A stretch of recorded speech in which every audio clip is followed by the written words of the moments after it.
we're going to look at the summer growth already seen in the garden with fantastic growth on foliage plants and flowers. Flowers everywhere, lots of colour, lots to see. Let's get on with the video. Look at these absolutely wonderful flowers going from red, orange, white and yellow here. These are Nephophias and these are Nephophiae northii, or are they? Actually, although they were given to me as Nephophiae northii, these aren't the true northii. These are an imposter. They look pretty similar, but the major feature that's missing is it's not as wide a flower spike as the real northii. The foliage is still pretty similar, long arching succulent leaves, beautiful rosette, almost like a pineapple. And these are about 1 metre across and 1 metre tall, and these flowers are about 1.5 metres from the ground upwards. Stunning flowers, as we can see here. The wasps absolutely adore them, and I've seen bees on them as well, but they've got to get up those very narrow long flowers to get that nectar from there. And the flower from the base upwards, and they want a nice sunny location. In my garden here, they're in sort of part sun, so yes, they get sun all morning into the mid-afternoon, and then they're in shade because of the hedge here, but for most part they get enough sun to flower really well. I do actually want to move some of these because you get several rosettes, and I want to dig these up. I tried last year with one offset and it didn't make it, so I'm going to try again with another offset so that I've got another plant I can move somewhere in a more sunny location, and it should look spectacular in my... Now, what are these unusual flowers? Find out later in the video. Now I'm here in my arid part of the garden, and I'm standing by something which I've not had before, and that is a huge flower stem from a Daesilarion. This is Daesilarion glaucophyllum, possibly Wheelii, but it was bought as glaucophyllum, so the blue-leaved Daesilarion. And it sent out a flower spike like a huge asparagus, and it is probably close to 4 meters tall, absolutely enormous, and it's done this without any watering or any effort from me, and it's done this over the last sort of 2 months. I think it's going to withstand all the wind we seem to be getting recently, and it's loving this hot weather. It's getting taller and taller day by day, and it shouldn't be long now until the flowers actually open, because we've got this huge stem, this huge promise of flowers, but we haven't got those blooms open yet. And people will probably say, well, will this die after flowering? And no, it shouldn't die after flowering, but it has put so much energy into doing so. You know, this growth is quick as like a big stem of bamboo, and it's done it here without any additional watering. And like I said, it's put loads of energy into this, and when it opens those blooms, that'll be more energy to produce the nectar and the pollen. And the actual rosette, which is a large rosette, about 1.5 meters across, something like that, this will probably dwindle and die, but it should send up another side rosette, because when I bought this plant, it was sort of dual-headed, where one rosette was dying back after flowering, much smaller than this, I should add, and then the other rosette was forming. So I'm expecting the same to happen to this. It could die back, because obviously it's a lot of energy to do this, but naturally they should form another rosette from the base. But we'll see what happens, and I'll keep you updated when this flower opens. We'll see those blooms if I can get up there and film it, because like I said, it's 4 meters up, so it's pretty high up in the air, and it's just a bit of a novelty in the garden. It's not something I've had before. It's a bit like an agave. When that flowers, that goes meters into the sky as well, so something to look out for later in the year. Now here I'm in what's a messy corner of my garden. It's basically between my arid garden just here and my new planting for the paths going around here where all the palm trees are. And this corner used to be a bed that I watered a lot with lots of Colocasias and summer bedding. But over the last sort of 3 or 4 years, I've not done anything with this apart from weed the area, and that is something I definitely need to do right now looking at this spot. But I've just let things self-seed, I've let things come back year after year. And we've got things like this amaranthus, this red leaf plant all over here, and it's self-seeded. This is the tall type, as I just pull up some weeds. And this, we just need to thin it out, and it will get to about 1 metre tall and have beautiful bracts of flowers, really deep burgundy red or purple later in the year. Very, very fast growing. I don't need to do anything with this other than thin it out. As you can see, I've got thousands of seedlings here, and I only need probably 5 or 6 plants in this area, so I've got a lot of thinning to do. And in between there, I've got some other things. I've got some Tigridia, these bulbs with the beautiful flowers of all the different markings. We have the whites, we have the yellows, orange and purples with different speckled throats on those. Really unusual flowers that come year after year from the ground, from small bulbs, and they do self-seed a little as well. Got some arisemas down here. I've got eucomis bulbs, the pineapple lilies that come back year after year. We've got bicolour, and we've got sparkling burgundy just under the palm tree out of shot.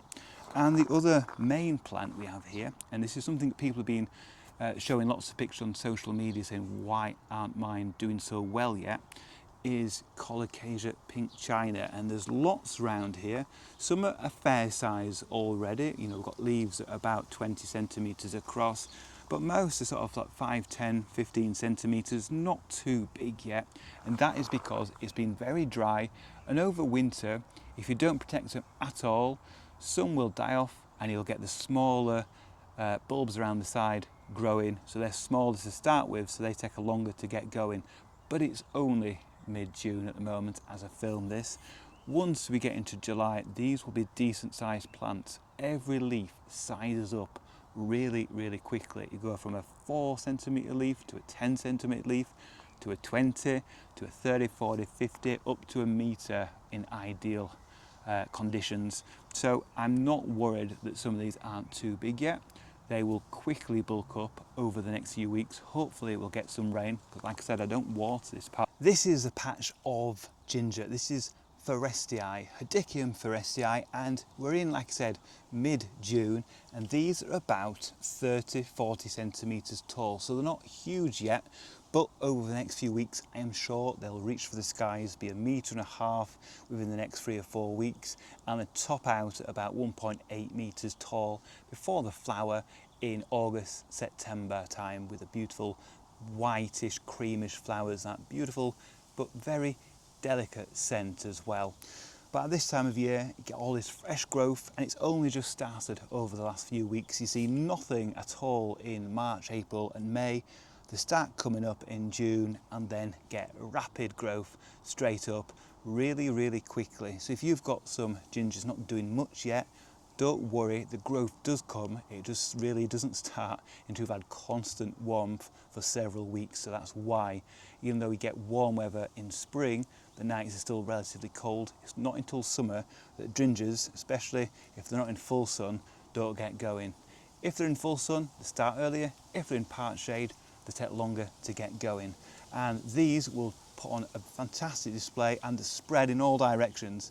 This part of the garden, you can't quite see what's going on yet, but it will be completely changed over the next year or so. Got gingers, got lots of vegetables, got some colourful plants around here, but this is all going to change into something probably quite surprising. We'll talk about that later in the year. Now look at this. This is a Schefflera, a hardy umbrella plant, and it's gone crazy this year. And again, it's been an extremely dry spring, but it's pretty moisture retentive soil where it is, and it's had plenty of manure added around this plant in winter.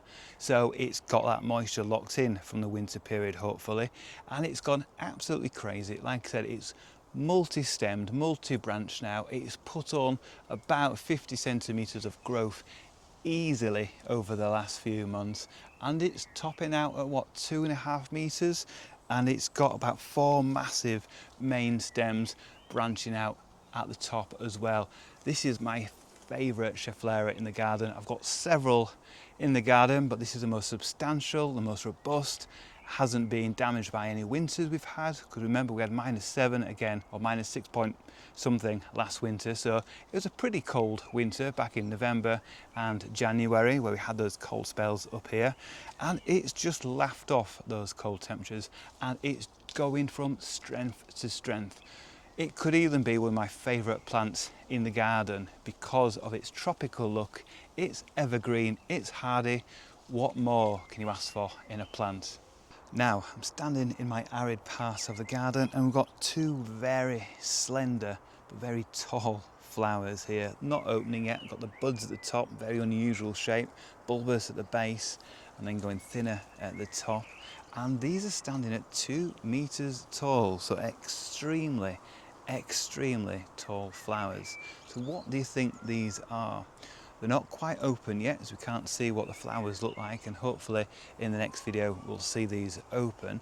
But if you think you know what they are, put your comment below this video and see if anybody's right. I don't remember right now exactly what it is. I know the family, but I don't know the exact species this one is. So if you think you know, let me know. Like I said, it's 2 meters tall and not got much foliage. It's just one big tall stem with a flower bud at the top. So I'm here at the start of the garden with, again, one of my favourite plants. This is the blue bamboo, and I mean proper blue. This is Berinda papyrifera 1046.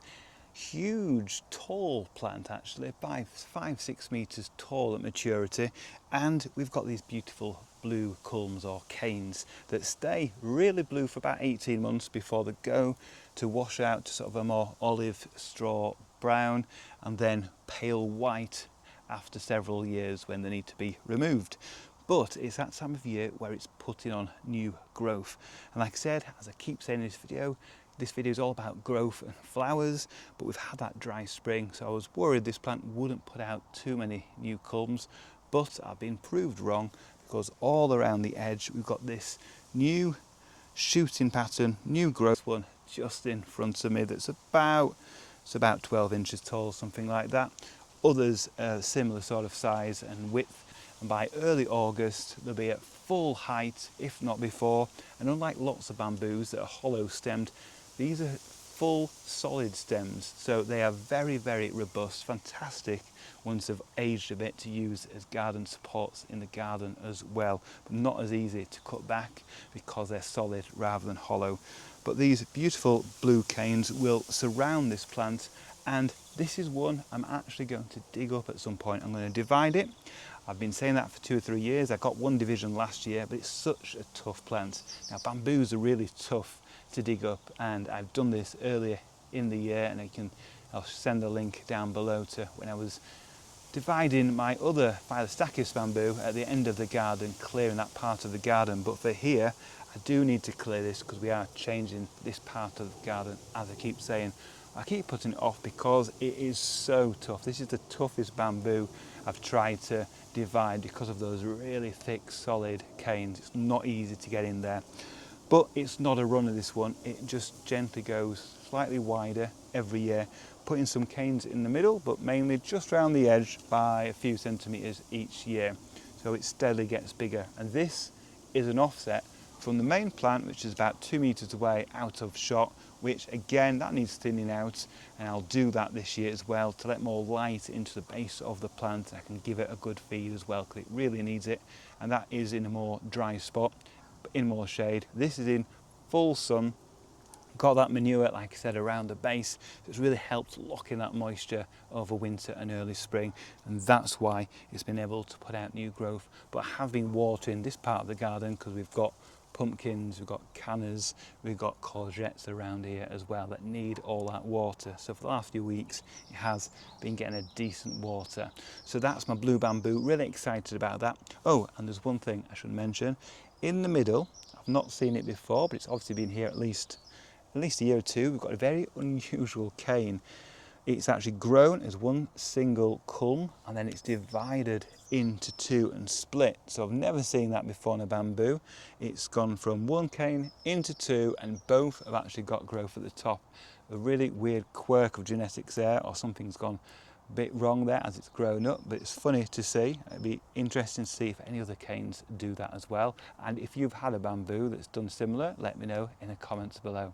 Now, probably about 6 weeks ago, 2 months ago, I showed you an empty pot just with some old twigs in and some compost. And I said, this has been left all winter, completely bone dry, but I said with a bit of water, it will start growing back into a wonderful plant. Well, 2 months later, we do have the wonderful plant. This is Brugmansias pomilia. It's a aroid and it's fantastic, very easy to look after and very exotic looking, like a Colocasia or an Alocasia, these sort of heart-shaped leaves. It has no pests really, no issues apart from the odd green fly. Because it dies down in winter, it's not harbouring any pests over winter, and then it gets into full growth very, very quickly. Like I said, 2 months ago, this was just an empty pot, just with soil in. Now, with a bit of water and the heat over the last couple of months, it has grown into its full size, doesn't really get much bigger than this, has lots of stolon stems trying to climb over the pot into the ground as well. And this could be divided now, and we could get probably about 10 plants from this pot. Really nice exotic plant and very, very easy to care of over winter, so a really good plant for the exotic garden. That's pretty much the end of this episode as we walk down the garden, over the bridge and through to the arid garden. Thank you for watching this edition of Exotic Gardening with me, Yorkshire Kris. Join me next week, we'll be doing more in the garden.